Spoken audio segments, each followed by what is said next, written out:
Terus? Iya. Ya. Kenapa? Kebanyakan. Ada acara keluarga. Kawinan Pak dulu. Materi kita terakhir mengenai teks tanggapan. Sampai mana teks tanggapannya? Bagaimana cara mengajak ya? Teks persuasi penguatannya. Ada dibagi menjadi berapa itu? Pertama, Etika.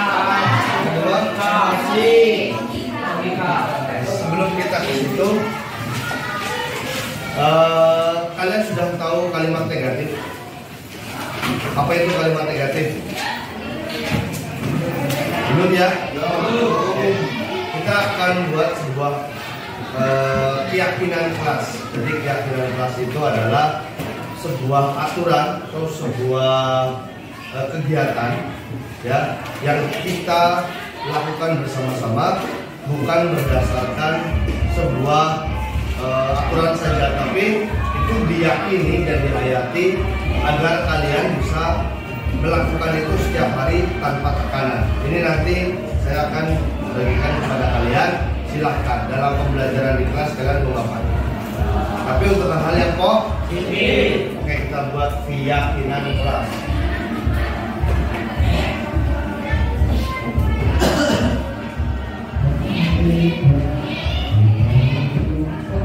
Saya contohkan dulu satu.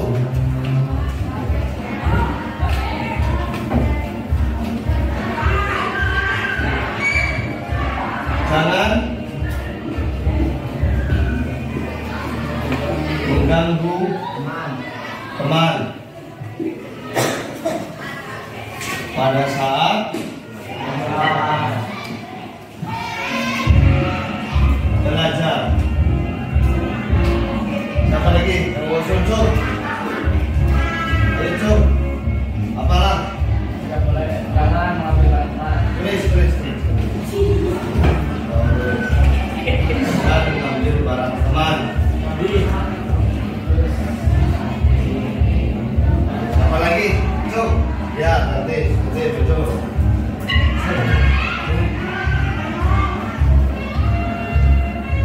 Jangan mengambil barang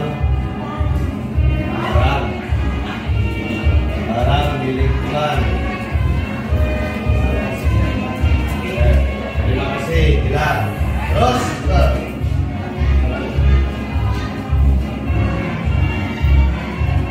Ini siapa tadi? Ya.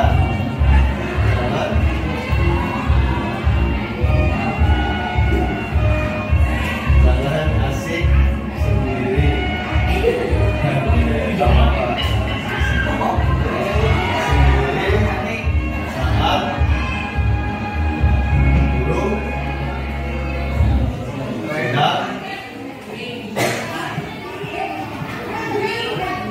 tidak menerangkan. Dah, makasih. Setelah itu, siapa lagi? Siapa? Terserah kalian ingin seperti apa pembelajaran dalam kelas agar kalian nyaman saat belajar. Apa jam? Jangan tidur. Jangan tidur.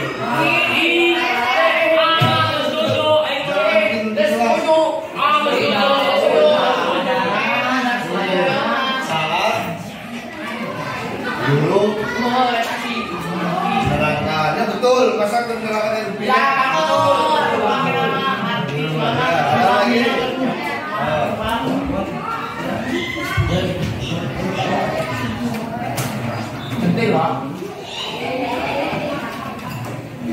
Jangan Pacaran kelas.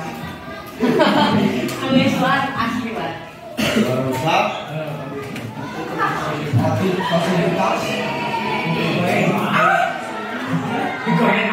Yang terutama jelas. Berapa sudah? 5. Satu lagi Cuk. Berapa? Ya, coba lagi. jangan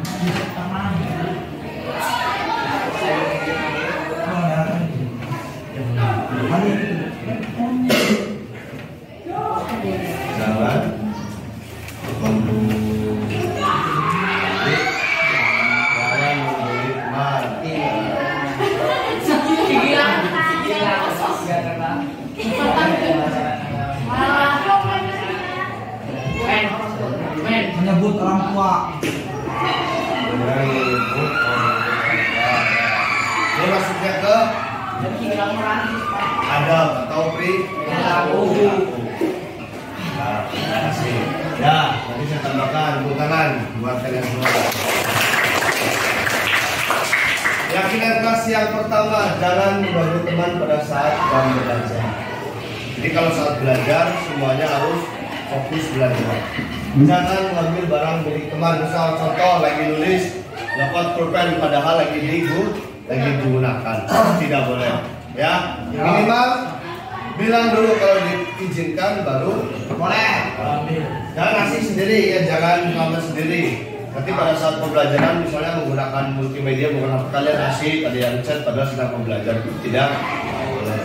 Jangan tidur di kelas saat guru mengajar ya. Kalau ngantuk bisa minta izin cuci muka, mau mandi silakan. Terus jangan rusak fasilitas di kelas ya, lagi belajar nanti kalian menjang meja sampai copot, jangan ya, agar nyaman ya, jangan narik gorden agar nyaman, agar ya ini aja. Terus jangan memberi teman dengan menyebut nama orang tua. Misal ada yang lagi mau maju siap-siap, salah satu di belakang misalnya namanya siapa, namanya Bambang, orang tuanya misal Bang maju bang lah, itu jangan ya. Kenapa? Ini terkait dengan sopan santun dan akhlak. Satu lagi saya tambahkan, 7. Pada saat jam pelajaran tidak boleh telat masuk jam pelajaran, maksimal 15 menit. Keterlambatan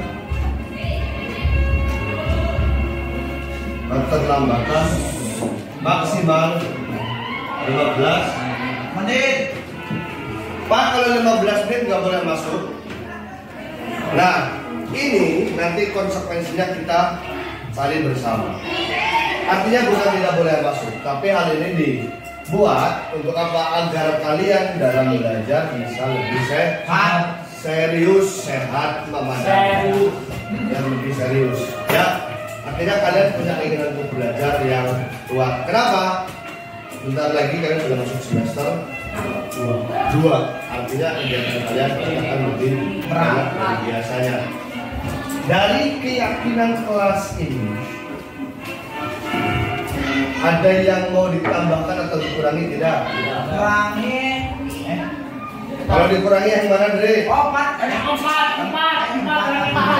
Saat belum mengajar masa boleh digeser? Boleh. Siapa yang mengajarnya balik galaunan? Ya, minta izin. Berarti minta izin ke luar untuk 1, 2, 3, 4, 5, 6, 7. Ada lagi mau dikritisi? Ini nomor 2.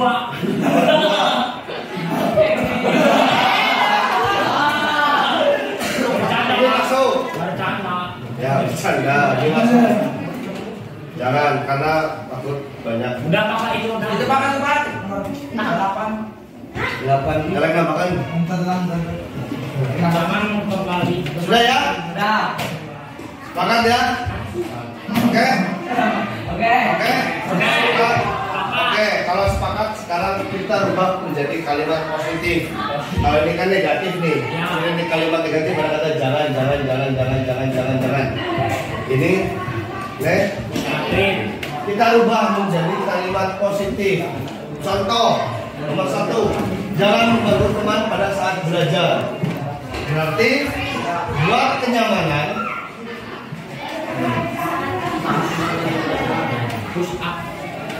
Saat pembelajaran.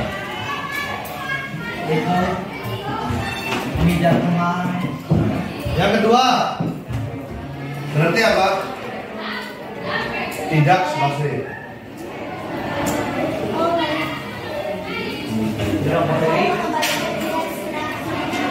Berarti artinya kalau mengembalikan jam,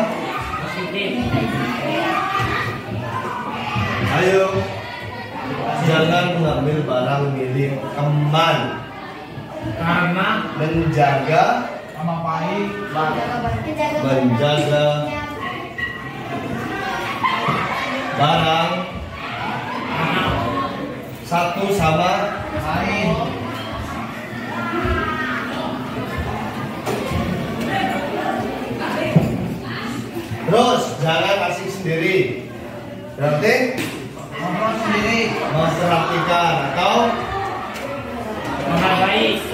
fokus Fokus.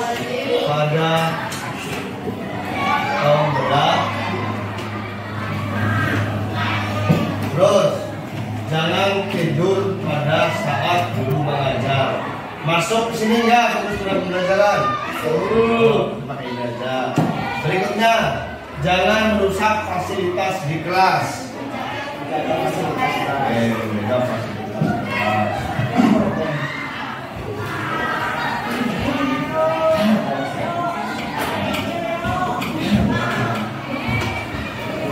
Terus berikutnya, jangan membuli teman, jangan menyebut nama orang tua.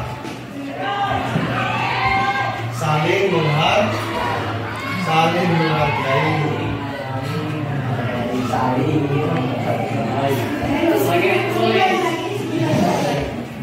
menghargai satu sama lain. Keterlambatan maksimal 15 menit. Lebih bagus lagi berarti berdisiplin.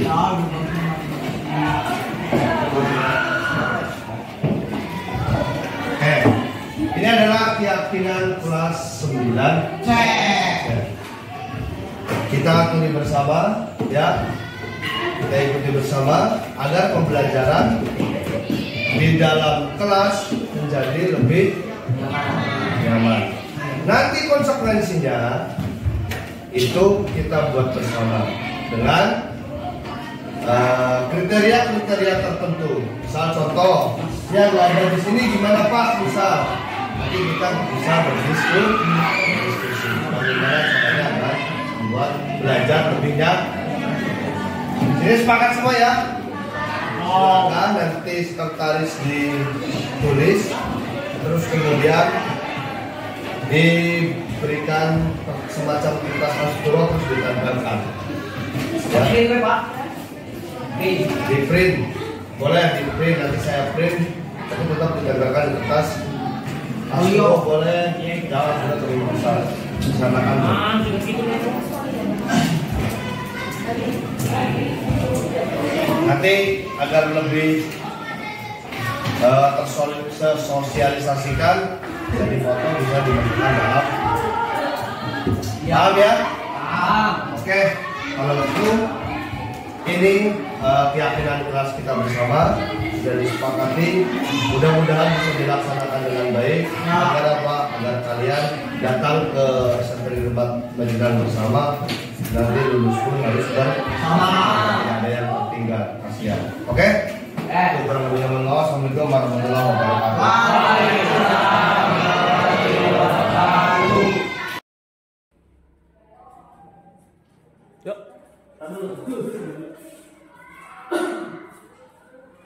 Oke, Assalamualaikum warahmatullahi wabarakatuh. Waalaikumsalam warahmatullahi wabarakatuh. Mohon maaf, minta waktunya 30 sampai 30 menit.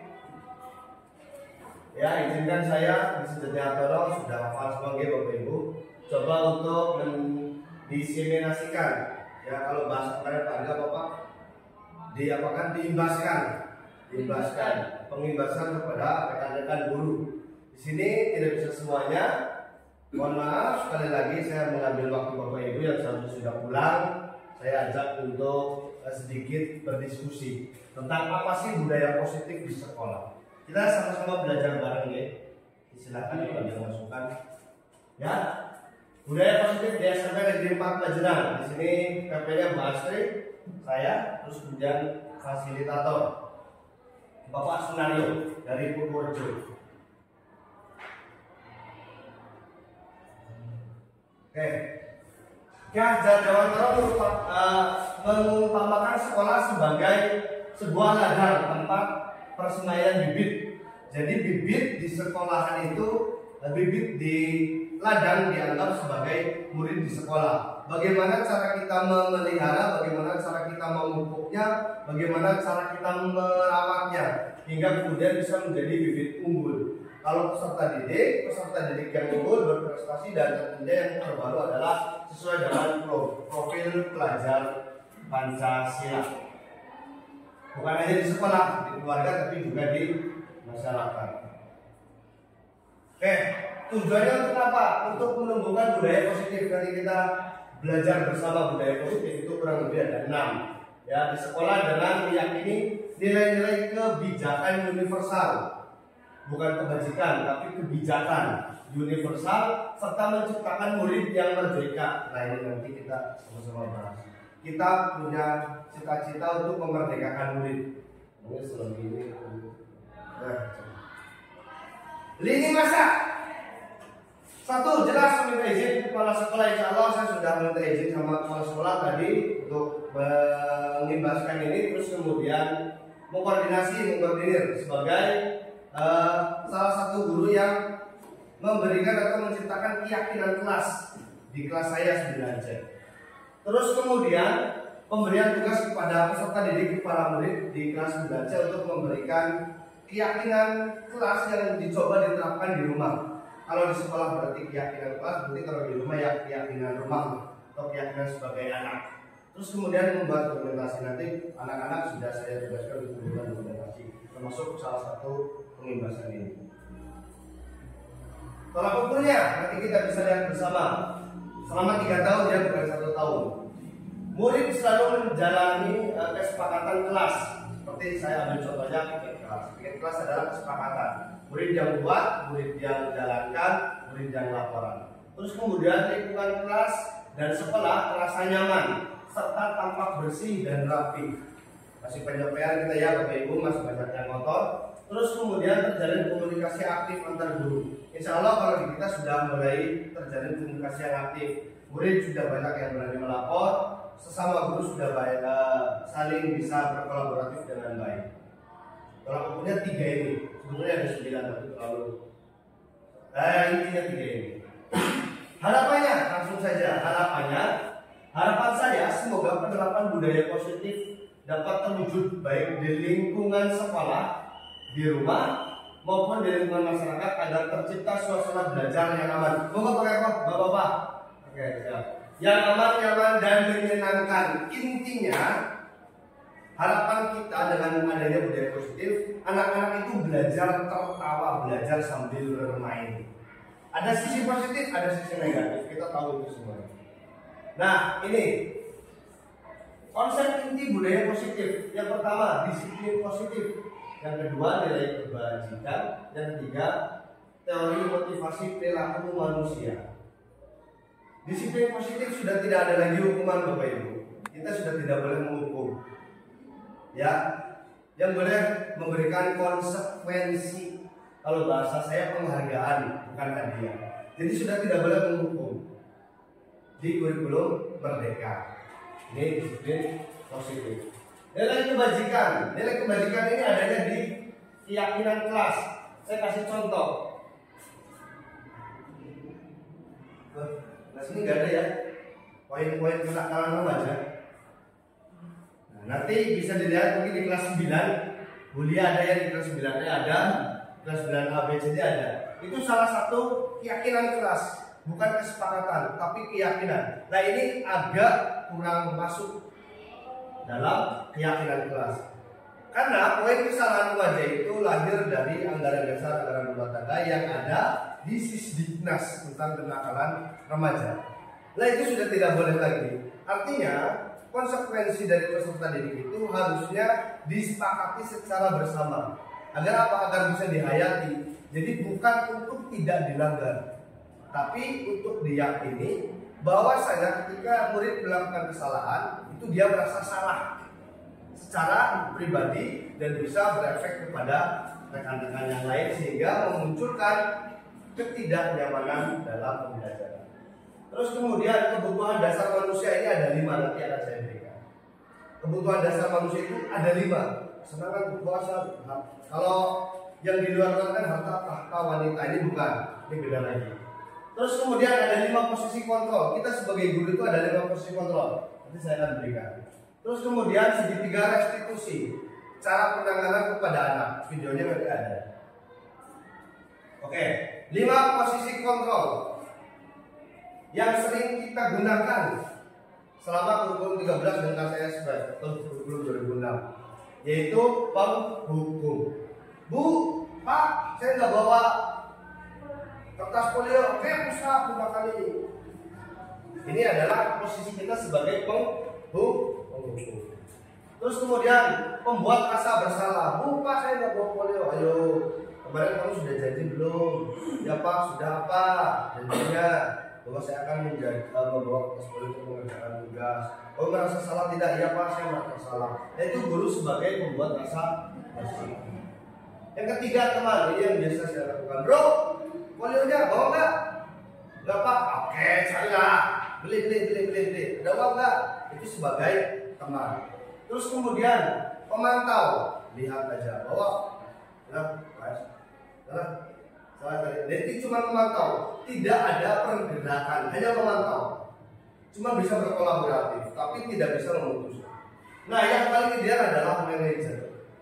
Jadi kita membuat sistem yang dilaksanakan oleh murid ketika melakukan kesalahan, dia langsung tahu konsekuensinya dan dia langsung tahu harus bagaimana. Nah, ini yang kita sama-sama belajar Ibu.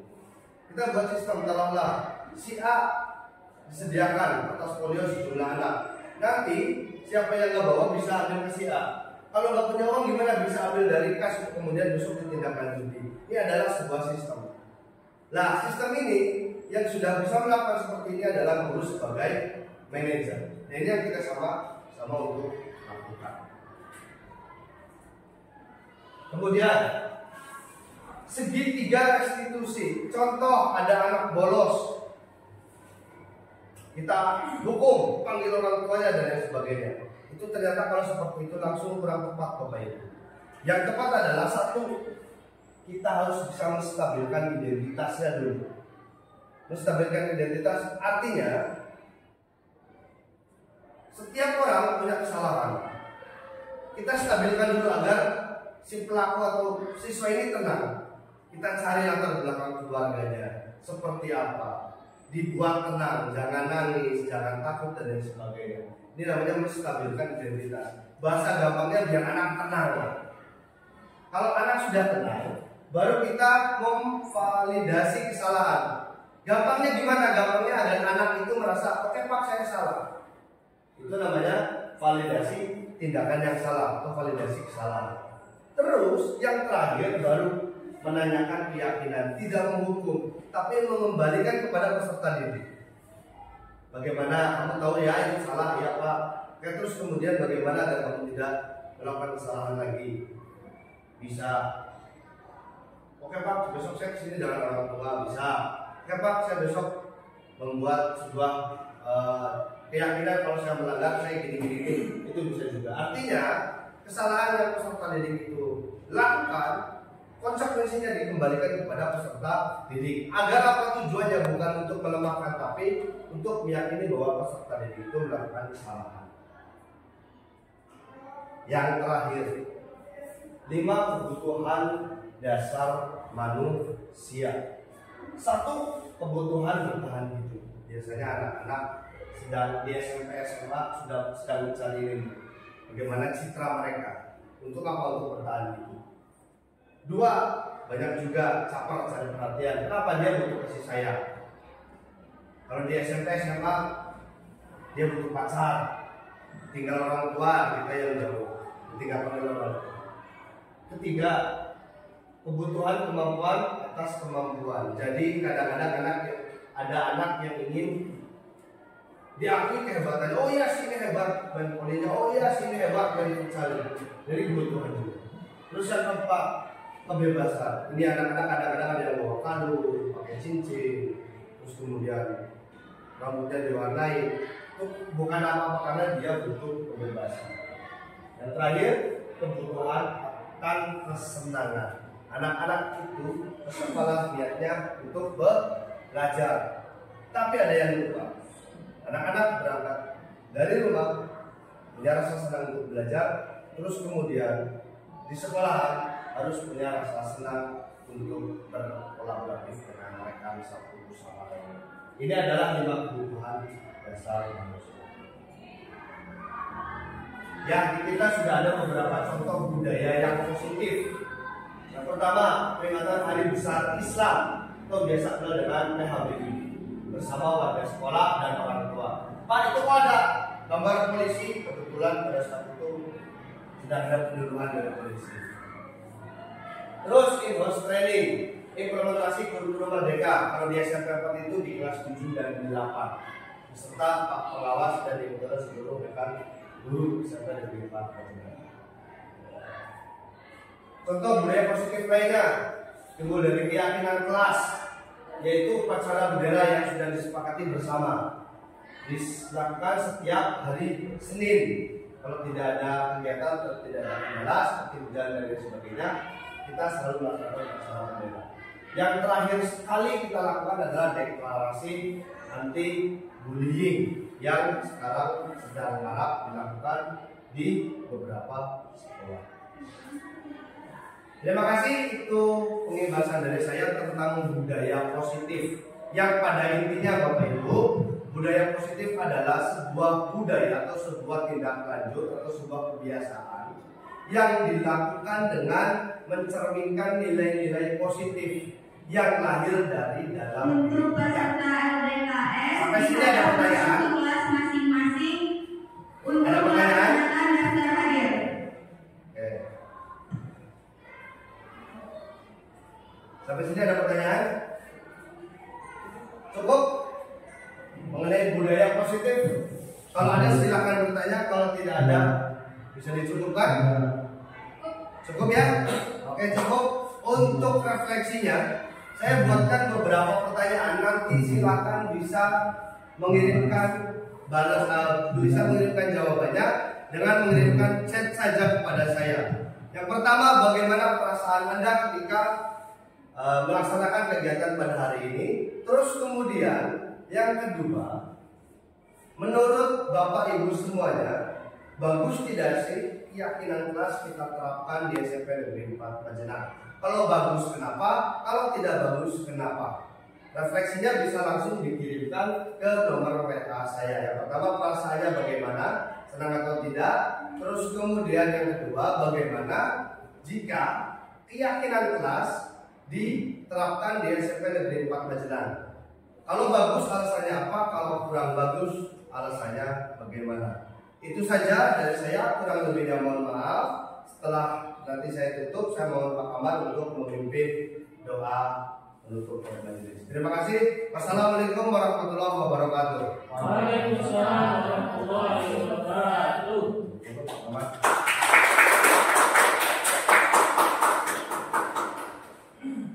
Assalamualaikum warahmatullahi wabarakatuh.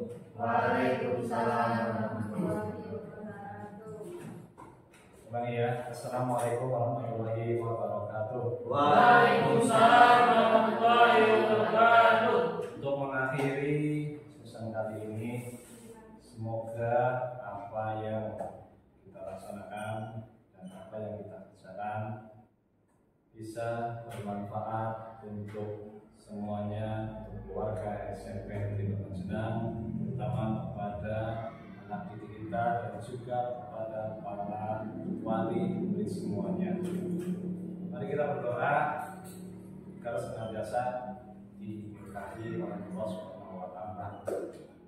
Ini adalah ucapan Rasulullah SAW. Al-Fatihah. Alhamdulillahirabbil alamin arrahmanir rahim maliki yaumiddin. Iyyaka na'budu wa iyyaka nasta'in ihdinas siratal mustaqim siratal ladzina an'amta 'alaihim ghairil maghdubi 'alaihim waladdallin. Amin. Allahumma shalli 'ala sayyidina wa habibina syafiina wa nabiyina Muhammad sallallahu alaihi wa ta'ala wa sallam. Bismillahirrahmanirrahim. Alhamdulillahirabbil alamin. Syakir kafi masjidah. Ya Rabbana lakal hamdu kama yanbaghi li jalali wajhika wa sultanik. Allahumma shalli 'ala sayyidina Muhammad sallallahu alaihi wa sallam. Jami'an wa afat wa ajal. Wa tadawwala min jami' sayyi'at wa min al-tajal wa al-khayat min jami'il khairat wa khairat wa qadar. Allahumma barik lana fi ilmina wa barik lana fi rizqina wa barik lana fi umurina wa barik lana fi ikhtiyarina.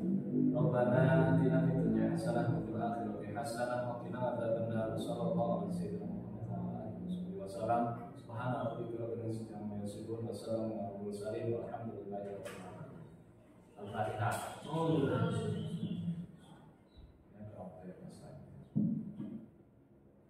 Assalamualaikum warahmatullahi wabarakatuh. Waalaikumsalam